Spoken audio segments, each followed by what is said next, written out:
Welcome, dear students. Hope you are fine and in your good mood. आज का जो हमारा टॉपिक है वो है global warming a serious threat. Global warming serious threat. इससे पहले हमने पढ़ा था व्हाट इज ग्लोबल वार्मिंग. ये मैंने आपको बोला था. Gradual increase in the earth's temperature, global warming. ये कम सत गसान ये वोन मे तुम ओत्र प्रीवियस टॉपिक्स मज गसान greenhouse gases greenhouse gases कुछ ग्रीन हाउस गैसेस वया मे तुम ओत्र कार्बन डाइऑक्साइड मीथेन है, नाइट्रस ऑक्साइड है and other gases. These gases are emitted from oil refineries या वुचो ये गसान डिफॉरेस्टेशन या अदर ह्यूमन एक्टिविटीज यम करान तमो सान ग्रीन हाउस गैसेस. तो अम ग्रीन हाउस गैसेस सत ग्लोबल वार्मिंग. वो ग्लोबल वार्मिंग क्या सीरियस थ्रेट यह पाई ग्लोबल वार्मिंग क्या गो.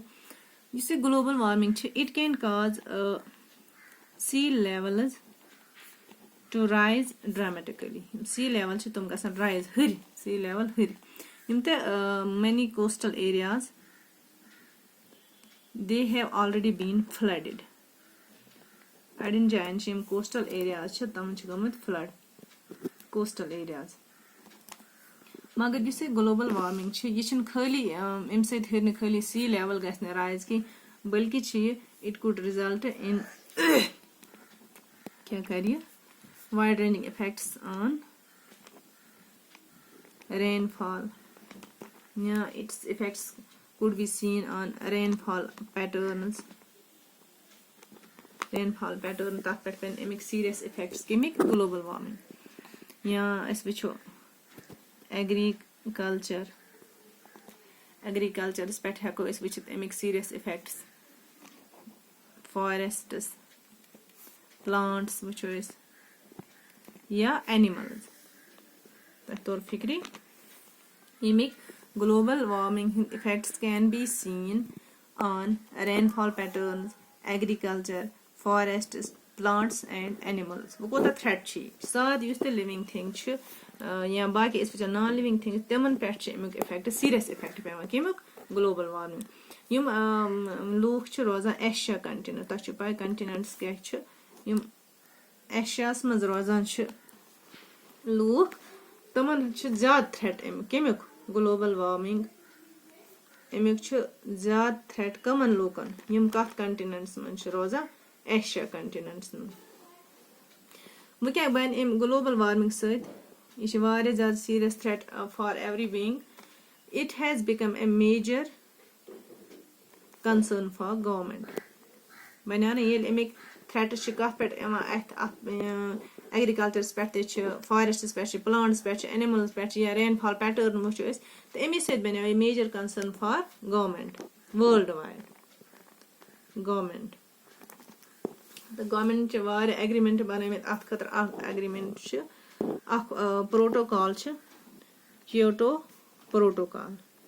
ये थो ख्याल Kyoto protocol protocol that is called Kyoto protocol. At पे करक वारियाहो countries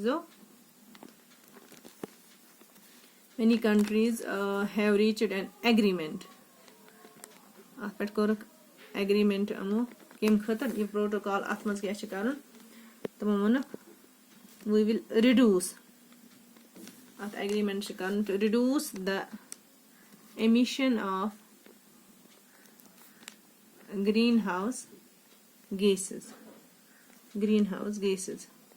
इस पर कह रहे कि कंट्रीज एग्रीमेंट अमो करो reduce the emission of greenhouse gases. reduce the emission of greenhouse gases go minimize करो इस कम करो इसको greenhouse gases नेरा oil refineries पे नेरा या बाकी यम ह्यूमन एक्टिविटीज यम पतमिस चैप्टर्स मज पतमिस टॉपिक्स मज पर यम ते ह्यूमन एक्टिविटीज सत ये ग्रीन हाउस गैसेस नेरान ऑयल रिफाइनरीज पे या पावर प्लांट्स पे अमो वोनक अमो कंट्रीज करो रिड्यूस कम करो emission of greenhouse gases अथी कत प्रोटोकॉल्स तहत क्योटो प्रोटोकॉल्स तहत.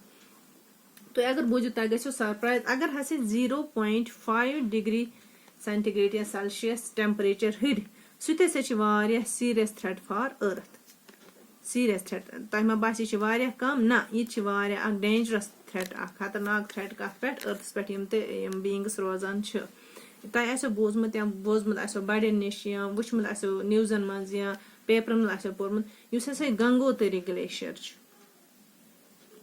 गंगोत्री ग्लेशियर यह कत इन Himalayas it has started melting come because of global warming वो कोता थ्रेट अम गई रेनफॉल पैटर्न गई अम इफेक्ट प्लांट्स गई इफेक्ट एनिमल्स गई इफेक्ट फॉरेस्ट गई इफेक्ट या एग्रीकल्चर यम जमींदारी कर तमन ते पे इफेक्ट तो इस गंगोत्री ग्लेशियर यह लोगमुत मेल्ट गन कम because of global warming these are the threats of global warming मेरे ख्याल से आपको समझ आया होगा अब आप घर में फिर से पढ़ना तो अच्छे से समझ आएगा अल्लाह हाफिज।